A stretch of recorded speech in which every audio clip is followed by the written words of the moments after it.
ओंकारबिंदु संयुक्तं नित्यं ध्यायन्ति योगिनः कामदं मोक्षदं चैव ओंकाराय नमो नमः। योगेन चित्तस्य पदेन वाचां मलं शरीरस्य च वैद्यकेन योपाकरोतं प्रवरं मुनीनां पतञ्जलिं प्राञ्जलिरानतोऽस्मि। ओम शांति शांति शांति।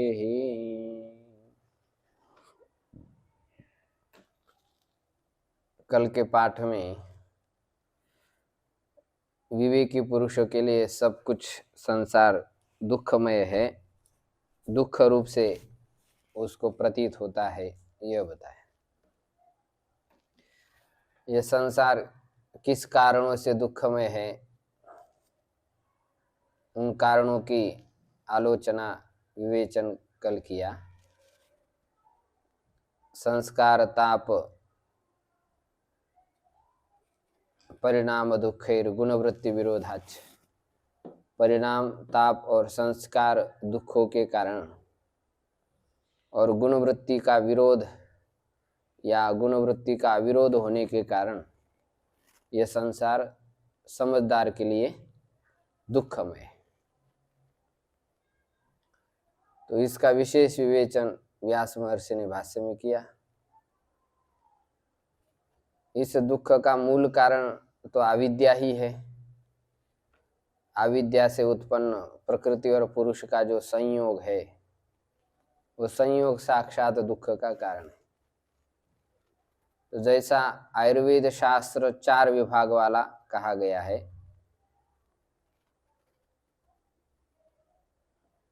रोग हेतु, आरोग्य और भेषज, इसी प्रकार योग शास्त्र भी 4 विभाग वाला है।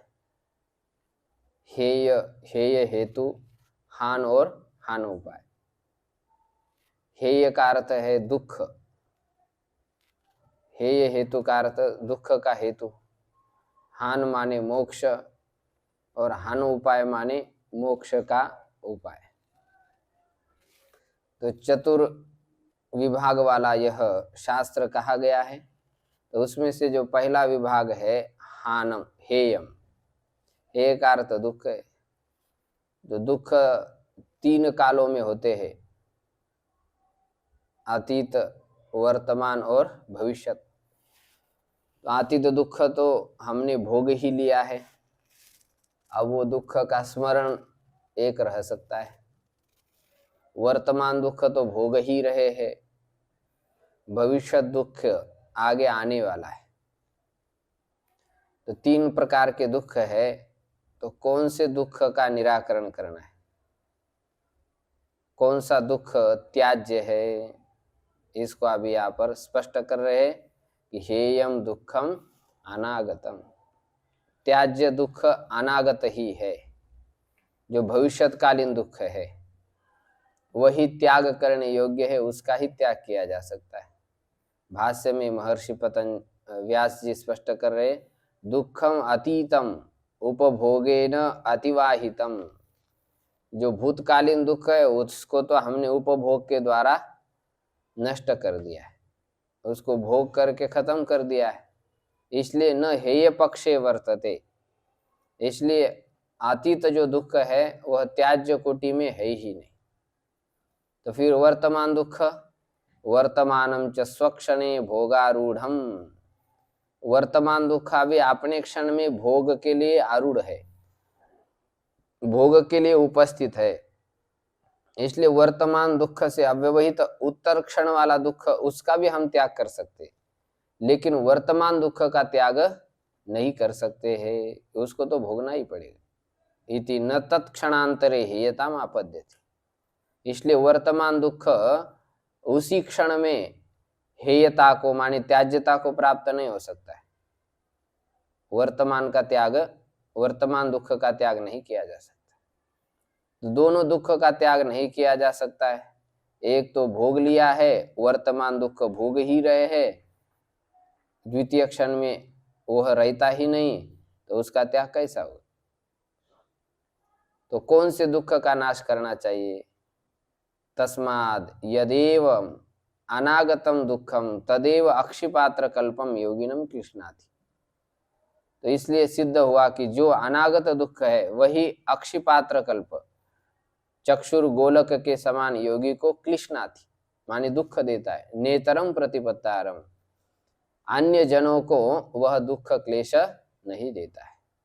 तदेव हेयताम अपद्यते, वही वर्तमान अनागत दुख ही हेयता माने त्याज्यता को प्राप्त होता है, त्याग करने योग्य है। अनागत दुख भी चित्त का धर्म है। तो जो धर्म होता है वो धर्मी को छोड़ करके कभी नहीं रहता है। पुष्प का धर्म गंध है, जल का धर्म शीतलत्व है, तो वह धर्म उसको छोड़ करके रहता ही नहीं। तो भविष्यत दुख भी निवृत्त कैसा होगा? उसके निवृत्ति का उपाय बताया है विद्या, विवेक ख्याति, प्रसंख्यानम। ज्ञान की प्राप्ति होने पर ही चित्त के सारे कल्मश नष्ट हो जाते। ज्ञान निर्धूत कल्मषाः। तो ज्ञान की प्राप्ति किससे होती है? अविद्या की निवृत्ति होने पर। अविद्या का नाश ज्ञान से हो जाता है। तो अविद्या इस चित्त में कब से बैठी है? अनादिकाल से बैठी है। तो इस अविद्या का नाश तो प्रलय काल में अपने आप ही हो जाएगा। दुख का नाश करने की क्या जरूरत है? मनुष्य को बिना मतलब इतना प्रयास करना पड़ता है।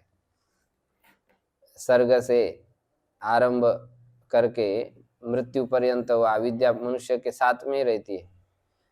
तो प्रलय काल जब हो जाएगा तो अपने आप नष्ट हो जाएगी, उसकी नाश करने की कोई आवश्यकता नहीं। सर्ग के आरंभ में नष्ट हो जाएगी या प्रलय काल में नष्ट हो जाएगी। तो ये जो अविद्या है बिना प्रयास किए नष्ट नहीं होती है। सर्ग काल में भी और प्रलय काल में भी अविद्या ऐसी बनी रहती है। सर्ग काल में, प्रलय काल में जितने भी काम कर्म वासना इच्छाएं ये सब लिंग शरीर में रहते हैं और लिंग शरीर प्रकृति में लीन हो जाता है। तो इसलिए काम कर्म का नाश नहीं होता है सर्ग काल में भी, अविद्या का नाश नहीं होता है प्रलय काल में भी। जब तक हम प्रयास पूर्वक उस अविद्या का नाश नहीं करते तब तक उस अविद्या का नाश नहीं होता है। वेष्टि जीव में आश्रित जो अविद्या है वो अविद्या प्रलय काल में भी वैसी की वैसी पड़ी रहती है। जैसे कोई व्यक्ति दूध बेचने का काम करता है, गर्मी के समय में वो दूध गर्मी से फट जाता है, तो वो एक कैंड में दूध रख करके गंगा जी में रख देता है, ऊपर से ढक्कन मजबूत लगा देता है। तो रात भर वह दूध उस गंगा जल में रहता है, लेकिन गंगा जी में मिलता है नहीं। फिर सुबह वो कैंड को निकाल लेता है और दूध गांव-गांव में बांट देता है। इसी प्रकार ये सूक्ष्म शरीर जो काम कर्म अविद्या से युक्त है वह प्रलय काल में प्रकृति में लीन हो जाता है, और जब सृष्टि आरंभ हो जाती है तब उस प्रकृति में से ही वह सूक्ष्म शरीर निकलता है। जिस जीव का जैसा कर्म होता है उस कर्म के अनुसार वह सूक्ष्म शरीर सब स्थूल शरीर आदि भोग आदि उपस्थित कर देता है। तो जिसने इस सूक्ष्म शरीर का बुद्धि का विच्छेद ज्ञान रूप अग्नि के द्वारा किया है तो उसी के दुख का आत्यंतिक नाश हो जाता है, उसके दुख की आत्यंतिक निवृत्ति होती है। अन्य पुरुष के दुख की आत्यंतिक निवृत्ति नहीं होती है।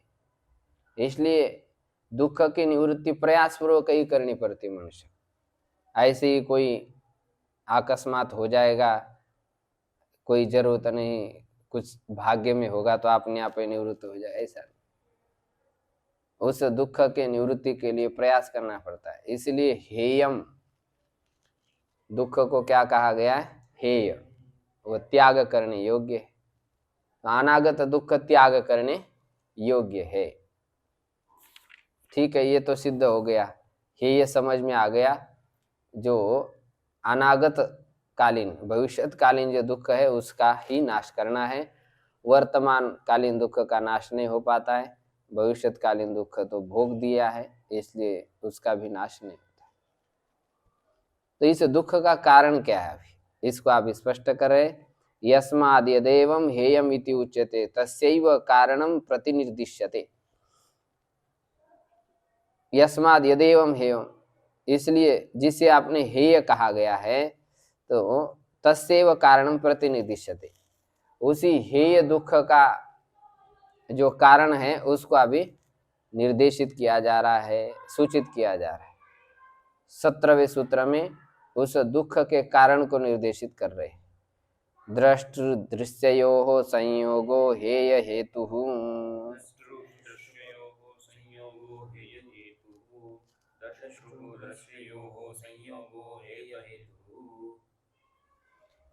द्रष्टृ, दृश्य प्रेक्षणे धातु से दृष्टि शब्द बनता है, इसी से दृष्टा, दृष्टारो, दृष्टार ऋकारांत शब्द है, समास कर दिया इसलिए दृष्ट लिखा है, माने दृष्टा। और दृश्य जिसको हम जानते हैं उसको क्या कहते हैं? दृश्य। दृष्टा और दृश्य का जो संयोग है वह संयोग ही दुख का कारण है। हेतु माने कारण। तो दृष्टा का अर्थ होता है देखने वाला, साक्षी उसको कहते हैं, अनुभविता कहते हैं, भोक्ता कहते हैं। उस भोक्ता का इस दृश्य के साथ संबंध हो गया। दृश्य का मतलब जो बुद्धि में स्थित सत्व रजस्तम गुण है, उस दृश्य का तादात्म्य अभिमान, उस दृश्य का अपने में अभिनिवेश कर लेना, इसको कहते हैं संयोग। बुद्धि का और पुरुष का क्या है? संयोग। या दृश्य से बुद्धिस्थ जो विषय है उसको लेना है, बुद्धिनिष्ठ जो विषय है उसको दृश्य कहते हैं। तो उस बुद्धिनिष्ठ विषय को यह पुरुष अपना समझ लेता है, तो यही इनका संयोग है। यह संयोग जब तक बना रहता है तब तक दुख भी बना ही रहता है। यह संयोग ही दुख का कारण कहा गया है। अब इस संयोग को विशेष रूप से स्पष्ट कर रहे भाष्य में, दृष्टा बुद्धेः प्रतिसंवेदी पुरुषः। यह दृष्टा, पुरुष क्या है? दृष्टा है। दृष्टा क्यों कहते हैं उसको? देखने वाला, इसलिए दृष्टा कहते हैं। बुद्धेः प्रतिसंवेदी पुरुषः, बुद्धि का वह प्रतिसंवेदी है।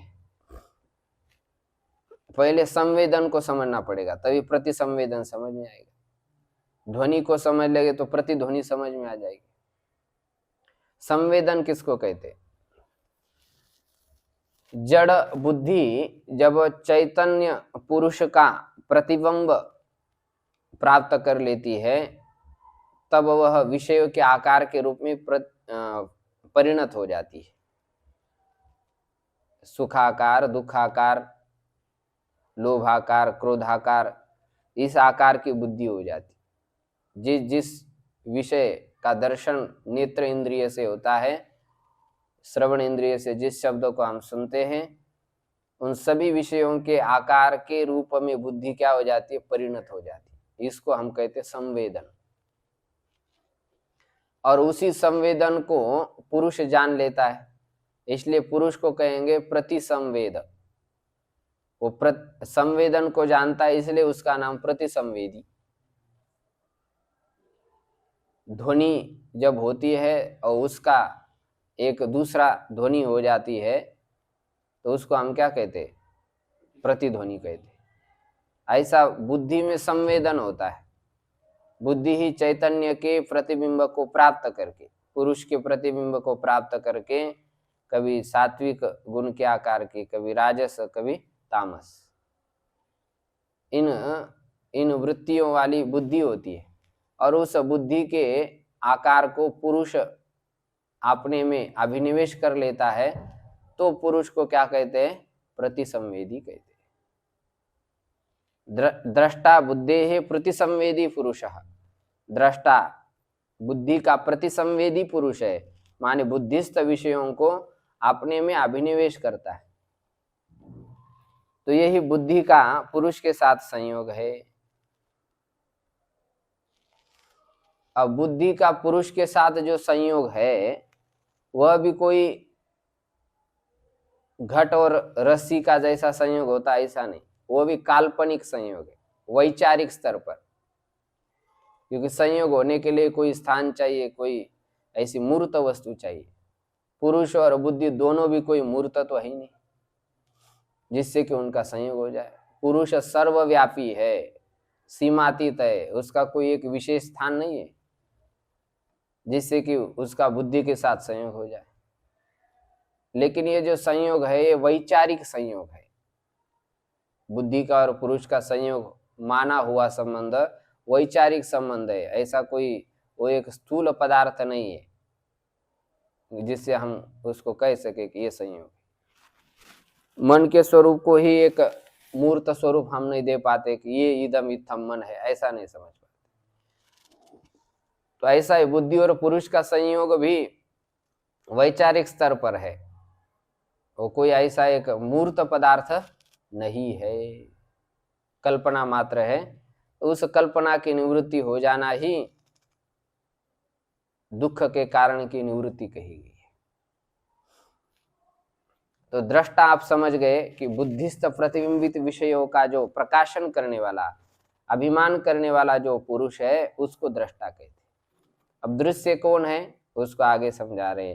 दृश्याः बुद्धिसत्व उपारूढ़ा सर्वे धर्माः तदेतद् दृश्यम अयस्कान्तमणिकल्पं सन्निधि मात्र उपकारी दृश्यत्वेन स्वं भवति पुरुषस्य दृश्य रूपस्य स्वामिनः। दृश्य ये सभी धर्म है। कौन से? बुद्धिसत्व उपारूढ़ाः। बुद्धिसत्व, सत्वगुण का कार्य होने के कारण बुद्धि को बुद्धिसत्व कहा जाता है। माने बुद्धि में उपारूढ़ उपस्थित जो विषय है, शब्दादि विषय, यही उसके धर्म है। ये सारे सभी धर्म दृश्य कहे जाते। तदेतद् दृश्यम, वह यह सभी शब्दादि विषय रूप जो दृश्य है वह अयस्कान्तमणि कल्पम सन्निधि मात्र उपकारी दृश्यत्वेन स्वं भवति। वह अयस्कान्तमणि लोह चुंबक के समान सन्निधि मात्र उपकारी, सन्निधि में रह करके ही उपकार करने वाला होता है। दृश्यत्वेन स्वं भवति, दृश्य बन करके वह पुरुष का स्व हो जाता है। स्व का अर्थ स्वकीय, उसका धन हो जाता है। स्व शब्द के चार अर्थ है, आत्मा, आत्मीय, ज्ञाति, धन। तो यहाँ स्व शब्द का अर्थ आत्मीय हो जाता है, उसका वो संबंधी बन जाता है। पुरुषस्य दृश्य रूपस्य स्वामिनः, जो दृष्टा स्वरूप ज्ञान स्वरूप जो पुरुष है उसको स्वामी कहेंगे। स्व दृश्य हो जाने के कारण पुरुष का नाम क्या है? स्वामी। स्वस्वामी भाव संबंध इस दृश्य और बुद्धि में और पुरुष में हो जाता है। तो वास्तविक इनका संबंध नहीं, काल्पनिक संबंध है। जैसे आप स्फटिक जपा कुसुम के दृष्टांत को समझ सकते। स्फटिक शुद्ध रहता है, जपा कुसुम में लालिमा रहती है, लेकिन उन दोनों का संबंध हो जाता है तो स्फटिक में क्या दिखती है? लालिमा दिखती है। क्या वो लालिमा वास्तविक स्फटिक में है? क्या नहीं है, लेकिन सन्निधि होने मात्र से वो लालिमा किस में दिखती है? स्फटिक में दिखती है। तो वास्तविक वह लालिमा स्फटिक में नहीं है, लेकिन सन्निधि मात्र से दिखती है। तो जो समझता है कि वास्तविक स्फटिक लाल नहीं, क्या है वो? सफेद ही। तो लाल दिखने पर उसका निश्चय होता है कि वह क्या है? सफेद है। जो नहीं समझता वो समझता है कि स्फटिक जो है वो लाल ही है। तो ऐसा ही बुद्धि और पुरुष का भेद ज्ञान जिसको हो जाता है वो समझता है सारे बुद्धि के धर्म हैं, पुरुष के नहीं है। जो इन दोनों के भेद को नहीं समझता है वो बुद्धि के धर्म का स्फटिक के समान शुद्ध पुरुष में आरोप करता रहता है। यही बंधन है। तो दृश्य स्वरूप जो ज्ञान स्वरूप जो पुरुष है उसका ही यह दृश्य स्व हो जाता है, माने स्वकीय हो जाता है, सन्निधि मात्र होकर के, पास में रह करके। अनुभव कर्म विषयताम आपन्नम, अनुभव कर्म क्या लिखा है, विषयताम लिखा है, अनुभव कर्म विषयताम आपन्नम, ऐसा पाठ होना चाहिए, यकार छूट गया। अनुभव कर्म रूप विषयता को प्राप्त हो जाता है यह बुद्धि सत्व। अन्य स्वरूपेण प्रतिलब्धात्मकम, यह चेतन से भिन्न रूप वाला यह बुद्धि सत्व है, माने जड़ है, लेकिन यही पुरुष का प्रतिबिंब प्राप्त करके यह चेतन जैसा प्रतीत होता है। स्वतंत्रम अपि, इस बुद्धि सत्व बुद्धि की स्वतंत्र सत्ता होने पर भी परार्थत्वात् परतंत्रम, ये पुरुष के लिए होने के कारण यह क्या है, परतंत्र है, अधीन है, किसी दूसरे के अधीन है। स्वतंत्र होने पर ही भोग और आपोवर्ग रूप मोक्ष के लिए होने के कारण परतंत्र है। तयो हो दृग्दृश्यो शक्ति और अनादि अर्थकृत संयोग। तो ये बुद्धि और पुरुष दोनों दृक् शक्ति और दर्शन शक्ति का अनादि अर्थकृत संयोग, अनादि पुरुषार्थ के लिए यह संयोग हुआ है, इसलिए हुआ है पुरुषार्थ, अर्थकृत है, माने यही संयोग के नाश हो जाने के बाद पुरुष कैवल्य को प्राप्त कर लेता है, इसलिए अर्थकृत संयोग हे हेतु दुख से कारण। यह बुद्धि और पुरुष का संयोग यही दुख का कारण कहा गया। तो इस संयोग का नाश यदि हो जाए तो ही सकल दुख की निवृत्ति हो सकती है। दुख के नाश का प्रतिकार यही है कि संयोग का नाश हो जाए। जो इसको ठीक ठीक समझता है वही वास्तविक सुज्ञ पुरुष है। दुख क्या है, दुख का हेतु क्या है और दुख का प्रतिकार क्या है, इन तीनों को समझने वाला व्यक्ति ही वास्तविक ज्ञानी कहा जाता है, वो समझदार है। यही बात को पंचशिकाचार्य ने स्पष्ट किया है। तथा च उक्तम तत्संयोगो हेतुर्वर्जनात् स्यात् अयम् आत्यंतिको दुख प्रतिकार। पंचशिकाचार्य जी ने कहा कि जो दृष्टा और दृश्य का जो संयोग हेतु, जो संयोग दुख का कारण बताया है, उस संयोग कारण का नाश करने के बाद ही अयम आत्यंतिको दुख प्रतिकार, यही आत्यंतिक दुख का प्रतिकार है। वैसा अन्य उपाय कुछ भी करे, बुद्धि और पुरुष का संबंध विच्छेद न करें, तब तो आत्यंतिक दुख निवृत्त नहीं होगे, तात्कालिक दुख निवृत्त हो। कस्मात दुख हेतु हो परिहार्य से प्रतिकार दर्शनात्, दुख के हेतु का परिहार यदि हो जाता है तो परिहार्य का प्रतिकार देखा जाता है।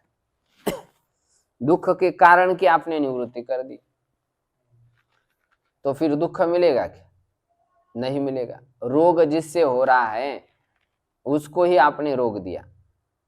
कैंसर होता है किससे होता है, तंबाकू खाने से, सिगारेट पीने से होता है, उसको ही रोक दिया तो फिर कैंसर कंट्रोल हो सकता है। वैसे कैंसर किस कारण से होता है कोई पता नहीं चलता, अचानक ही हो जाता, दिखाई दे, बोले हमारे तो यही हो गया, कमर में हो गया, कोई का गले में हो गया, कोई का जिह्वा के नीचे हो गया। अभी एक मिला था, बोले जिह्वा के नीचे हो गया, क्या किया जाए, बड़ा घबराने लगा। मैंने कहा ऐसा करो, अब हॉस्पिटल में तो इसका कोई उपाय नहीं। एक दंदुआ सरकार है यूपी में, ग्वालियर के पास, वो हनुमान जी उनकी भभूति ले लेने से कैसे भी बीमारी हो तो क्या हो जाती, निवृत्त हो जाती। वहाँ पर जाओ। मैंने कहा बहुत सारे ऐसे लोग हैं जिनको अनुभव हुआ है कि कैंसर की भी निवृत्ति हो सकती है। बहुत खुश हो गया और आ भी जाता। ऐसे रोग होते हैं, उसका प्रतिकार यदि हमने कर लिया तो अवश्य उस रोग की निवृत्ति हो जाती है। ठीक से मालूम होना चाहिए ना कि किस कारण से हुआ क्या, नहीं तो हुआ एक कारण से, हम ट्रीटमेंट कर रहे एक कारण से, तो सारी गड़बड़ी हो जाती। दुख हेतु का प्रतिकार करने से दुख का प्रतिकार देखा जाता है। परिहारे से प्रतिकार दर्शना तद यथा, वह जैसा आपको समझा रहे, स्पष्टीकरण कर रहे हैं। जैसे पाद तल से भेद्यता, जैसे आपके पाद तल माने पैर के नीचे चुभना, यही दुख है। कंटक से भेतृत्व, वो चुभना दुख है। और चुभता क्यों है? क्योंकि आपको कांटा घुस गया पैर में। कंटक माने कांटा, वो उसने वेध लिया माने भेदन किया, यही दुख का कारण है। उसका प्रतिहार क्या है?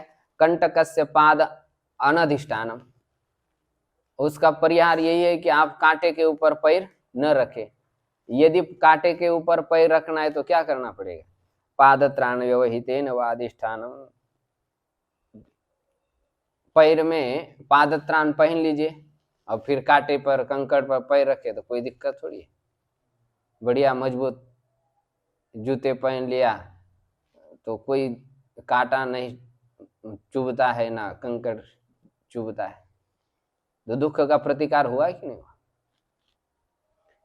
तो ये जो आपको दुख हो रहा है भेदन से, कांटे के कारण, तो उसका आपने प्रतिकार किया जूता पहन करके। तो ये तीन बातें हो गई, भेद्यता, भेतृत्व और परिहार।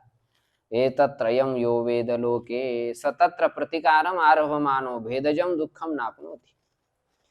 इन तीनों को जो मनुष्य इस संसार में जानता है, वह उस प्रतिकार के विषय में प्रतिकार आरंभ करता हुआ भेदजम दुखम नाप्नोति, उस कंटक भेद से होने वाले दुख को प्राप्त नहीं करता। क्यों नहीं करता? कस्मात् त्रित्व उपलब्धि सामर्थ्यात्, क्योंकि उसको तीन वस्तु का यथावत क्या हो गया? ज्ञान हो गया। ठीक है, ये दृष्टांत से हम समझ गए। अब इसी प्रकार यहाँ भी क्या हो रहा है? दुख क्यों मिल रहा है मनुष्य को? अत्रापि तापकस्य रजसा सत्वमेव तप्यम,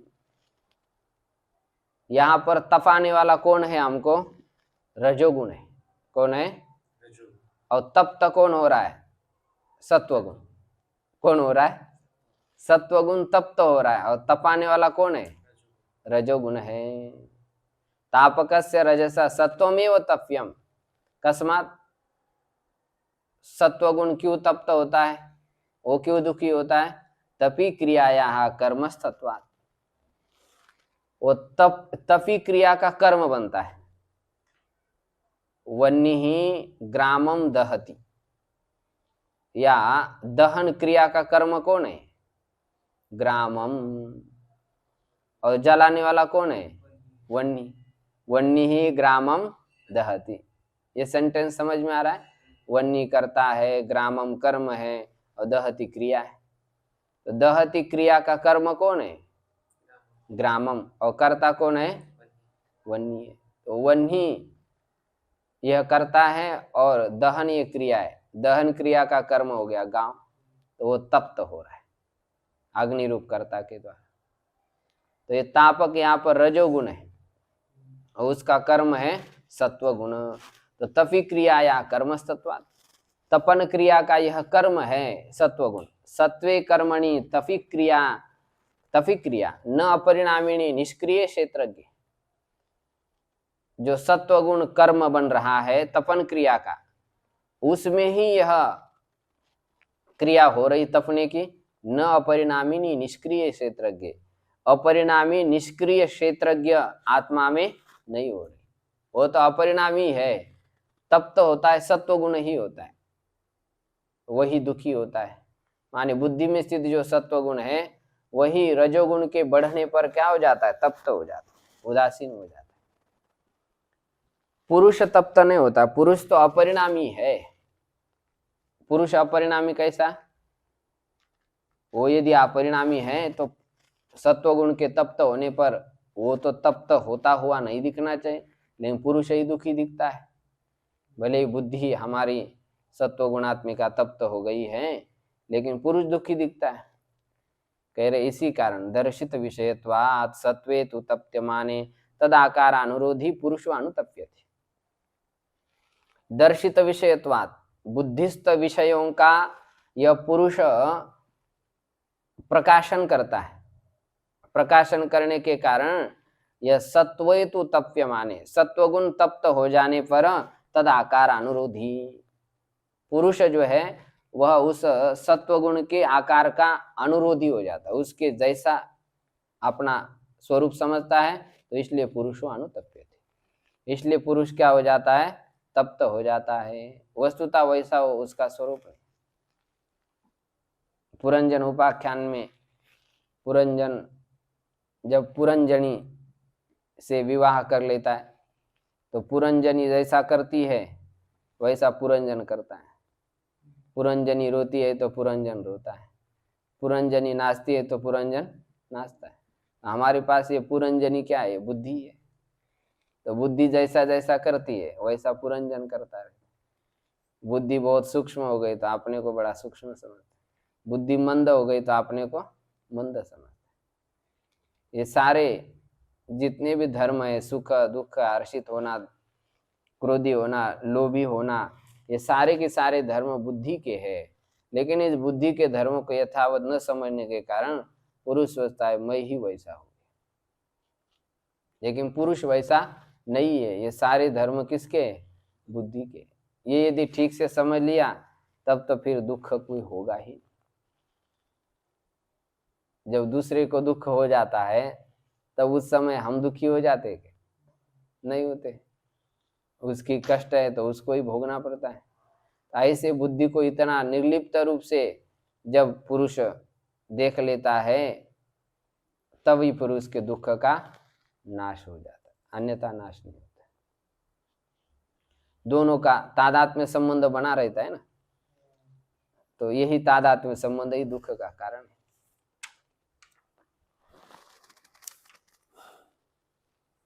अब दृष्टा और दृश्य का संयोग ही दुख का कारण समझाया। अब ये संयोग में दो घटक आ गए, एक है दृष्टा और दूसरा है दृश्य।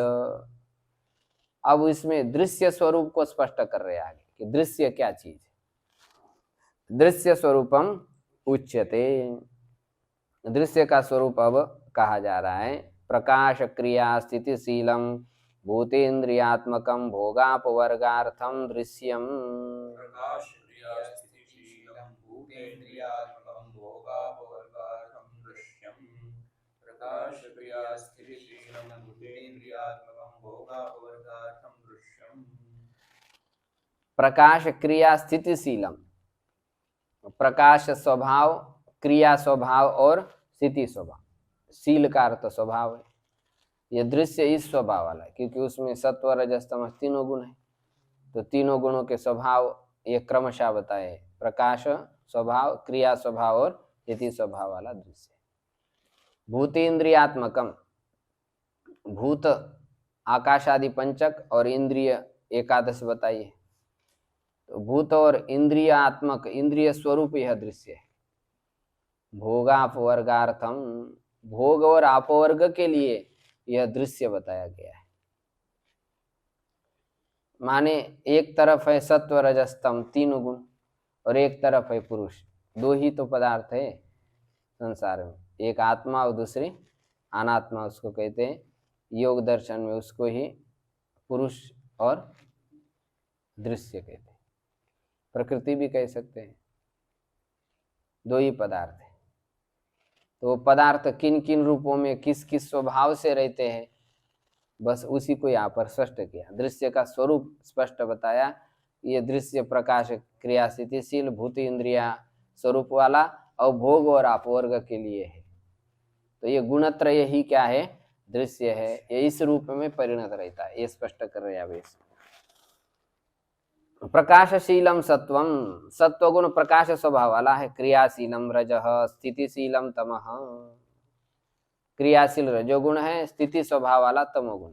माने सत्व और क्रिया रजोगुण के जो स्वभाव है उसको रोक देता है, इसलिए वो स्थिति स्वभाव है, जड़ स्वभाव वाला। एते गुणाः परस्पर उपरक्त प्रविभागा, यही तीनों गुण परस्पर उपरक्त होकर के अलग अलग कार्य करते हैं, एक दूसरे के साथ संबंध भी रखते हैं और अलग अलग भी दिखाई देते हैं।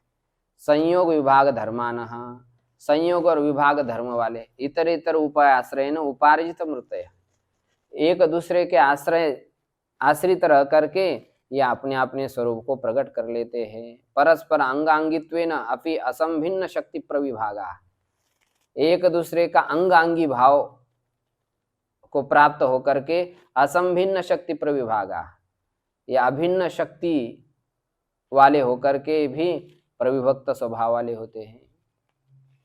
साथ में रहते हैं और साथ में रहते हुए भी अपने अपने गुणों को, अपने अपने शक्ति को दिखाते हैं। सत्वगुण अपनी शक्ति को दिखाता है, रजोगुण अपनी शक्ति को दिखाता है। ये पुरुष के समान होने के कारण पुरुष जैसे कहे जाते हैं, और पुरुष के असमान होने के कारण पुरुष से विजातीय भी कहे जाते हैं।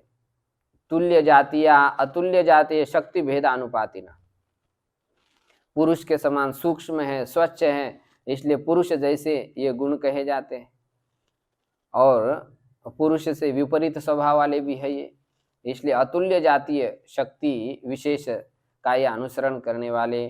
प्रधान वेलायां उपमर्दित सन्निधाना, अपने प्रधान उपस्थिति के समय में ये उपदर्शित सन्निधाना, ये अपना सानिध्य को प्रकट करते हैं कि अब इस समय सत्वगुण है, इस समय रजोगुण है, इस समय तमोगुण है, ऐसा ये अपना स्वरूप प्रकट करते हैं।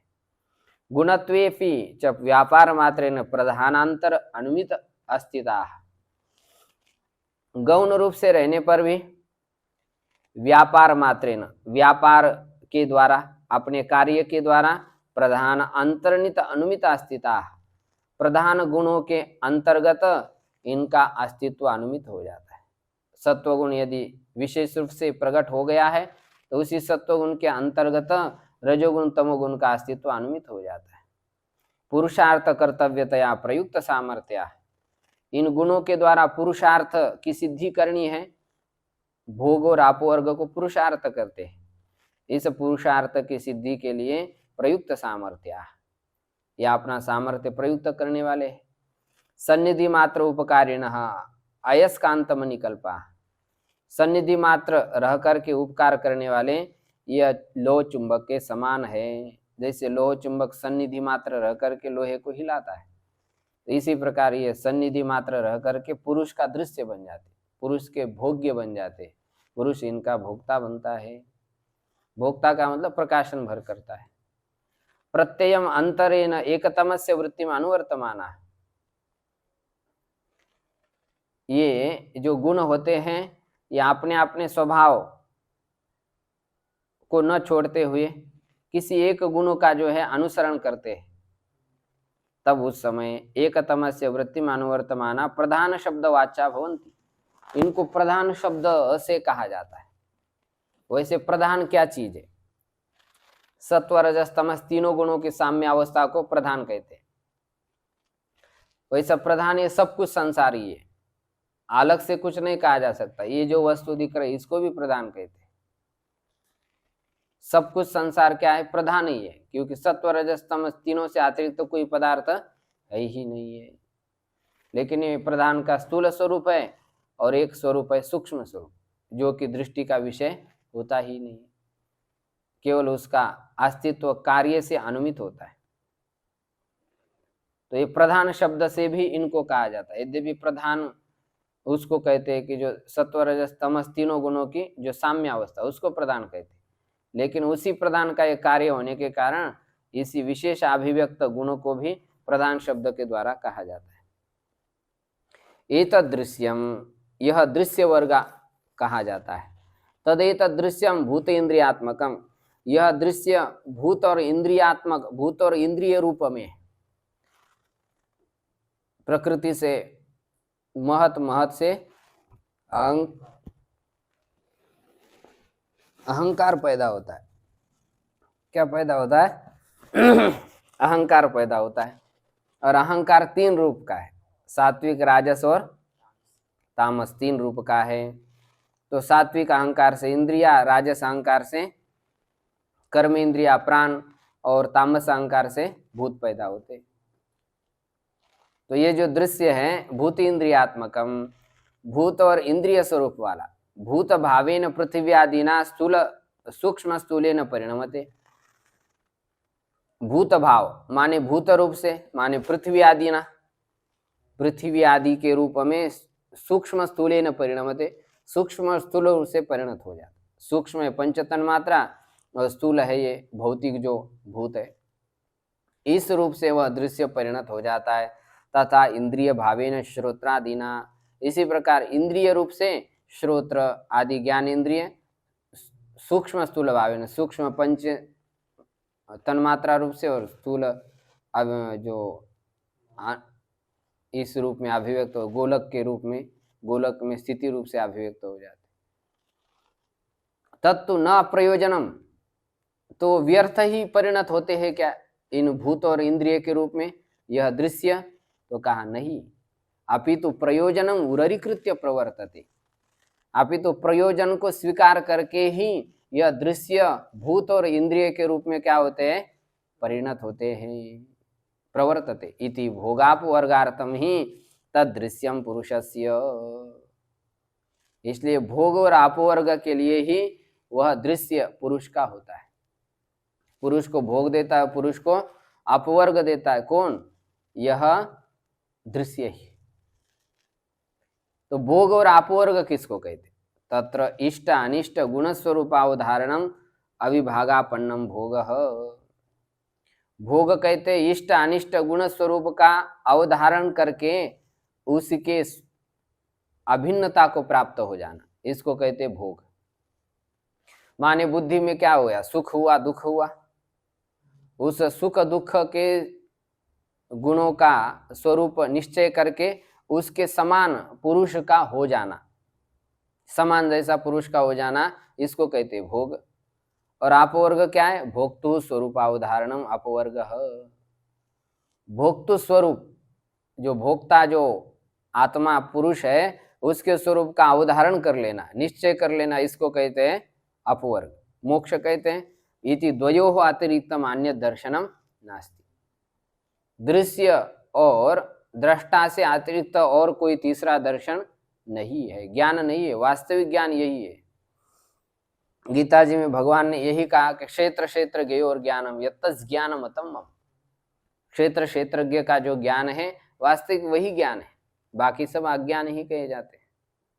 अपरा विद्या में सब आ जाते हैं, यही परा विद्या है कि पुरुष और प्रकृति का भेद ज्ञान हो जाना, यही परम ज्ञान कहा गया। तथा च उक्तम, और वैसा ही पंचशिकाचार्य जी ने कहा, अयम तो खलु त्रिषु गुणेषु कर्तृषु अकर्तरी च पुरुषे तुल्य अतुल्य जातीय चतुर्थे तत्क्रिया साक्षिणी उपनीयमानान सर्वभावान उपपन्नान अनुपश्यन न दर्शनम अन्यत् शंकते इति। पंचशिकाचार्य जी ने कहा कि यह निश्चित ही यह मनुष्य जो है वह दृश्य और दृष्टा पुरुष से अतिरिक्त भिन्न ज्ञान को देखता नहीं। अज्ञानी मूढ़ पुरुष इसी गुणों के कार्य को ही अपना स्वरूप समझता है और उसी से तादात्म्य अभिनिवेश करके वही अपना स्वरूप समझता है। त्रिषु गुणेषु कर्तृषु, तीनों गुण क्या है? कर्ता है। यह हाथ गुणों का कार्य है, यही हाथ उठ रहा है, कुछ वस्तु को ले रहा है, जिस वस्तु को लिया जा रहा है वह भी गुण ही है, जिसको खा रहा है वो भी गुण ही है, खाने वाला भी मुख है, पचाने वाला भी वैश्वानर अग्नि है, तो सब क्या है? गुण ही तो है। त्रिषु गुणेषु कर्तृषु अकर्तरी च पुरुषे, और पुरुष कैसा है? अकर्ता है। तुल्य अतुल्य जातीय, वह गुणों के समान और गुणों के असमान स्वरूप वाला चतुर्थ जो पुरुष है, उस पुरुष में तत्क्रिया साक्षिणी, उन सब क्रिया का साक्षी जो पुरुष है उसमें उपनीयमानान सर्वभावान, उसी पुरुष में यह सब उपस्थित होने वाले जो पदार्थ हैं उन सब पदार्थ को देखता हुआ भी न दर्शनम अन्यत् शंकते, वह इस गुणों के क्रियाओं का दर्शन करता हुआ इससे अतिरिक्त और कोई ज्ञान है ऐसी शंका भी नहीं करता। वस्तुतः इससे अतिरिक्त ज्ञान है। गुणों से भिन्न जो पुरुष है, गुण धर्मों के व्यापार से रहित ऐसा जो पुरुष है वह वास्तविक ज्ञान है, लेकिन उसकी वह शंका ही नहीं करता है।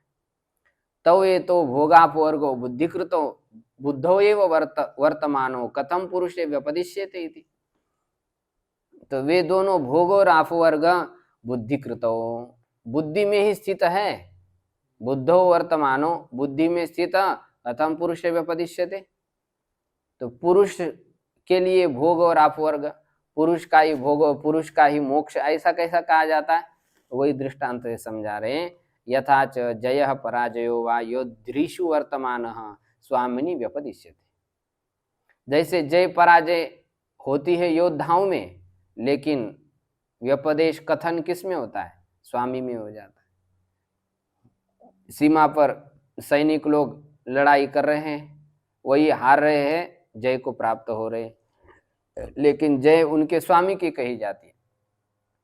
तो इसी प्रकार स ही तस्य फलस्य भोक्ता, और वह उसी फल का भोक्ता भी कहा जाता है। एवं बंध मोक्षो बुद्धो वर्तमानो पुरुषे व्यपदिश्यते। इसी प्रकार बंध मोक्ष बुद्धि में ही है। बुद्धि ही जब इस विषयों का प्रदर्शन पुरुष को नहीं करती है तो मुक्ति को प्राप्त हो जाती है, और पुरुष उस बुद्धिस्थ प्रतिबिंबित विषयों का अभिनिवेश करता है तो बंधन को प्राप्त हो जाता है। वो भी वास्तविक बंधन नहीं है, काल्पनिक बंधन ही है। एवं बंध मोक्षो बुद्धो एव वर्तमानो पुरुषे व्यपदिश्यते। बंध मोक्ष बुद्धि में ही वर्तमान है, पुरुष में उसका व्यपदेश आरोप किया जाता है। बुद्धिरेव पुरुषार्थ अपरिसमाप्तिर्बंधः तद अर्थवसायो मोक्ष इति। तो बुद्धि का ही पुरुषार्थ असमाप्ति, पुरुषार्थ की प्राप्ति न हो जाना, यही बंध है। और तदर्थावसाय, पुरुषार्थ की प्राप्ति हो जाना, यही क्या है? मोक्ष है। तो इससे क्या सिद्ध हुआ? एतेन ग्रहण धारण उहापोह तत्व ज्ञान अभिनिवेशाः बुद्धो वर्तमाना पुरुषे अध्यारोपित सद्भाव। ये बुद्धि के जो धर्म है, ग्रहण धारण ऊहापोह तत्व ज्ञान और अभिनिवेश, बुद्धो वर्तमाना, ये बुद्धि में स्थित है। ग्रहण का अर्थ है स्वरूप से बाह्य आभ्यंतर पदार्थों का ज्ञान ग्रहण, ज्ञान, इसको ग्रहण कहते हैं। धारण का अर्थ स्मृति है। ऊह का अर्थ कल्पना रूप ज्ञान। अपोह माने जो ज्ञान हमने निश्चित किया है उसमें से कुछ ज्ञान को हटा लेना, इसको कहते हैं अपोह। और तत्व ज्ञान ऊहापोह पूर्वक निर्णयात्मक जो ज्ञान है उसको कहते हैं तत्व ज्ञान। अभिनिवेश कहते हैं तत्व ज्ञान पूर्वक जो हान उपादान रूप जो निश्चय है उसको कहते हैं अभिनिवेश।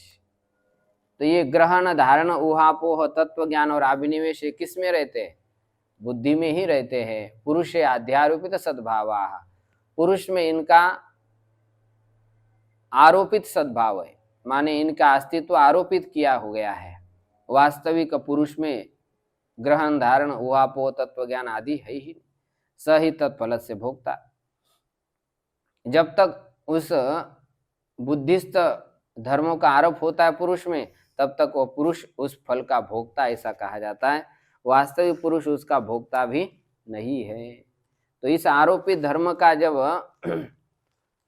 पुरुष अभिनिवेश नहीं करता है या पुरुष में इसका आरोप नहीं होता है, तभी पुरुष अपवर्ग माने मोक्ष को प्राप्त हो जाता है। इस प्रकार ये दृश्य का कुछ स्वरूप बताया। अब दृश्य वर्ग में स्थित जो गुण है सत्व रजस तम, इन गुणों का स्वरूप विशेष अवधारण करने के लिए आगे सूत्र आ रहा है, तो उसका विचार हम कल की कक्षा में करेंगे। ओम पूर्णमदः पूर्णमिदं पूर्णात् पूर्णमुदच्यते पूर्णस्य पूर्णमादाय पूर्णमेवावशिष्यते। ओम शांति शांति शांति।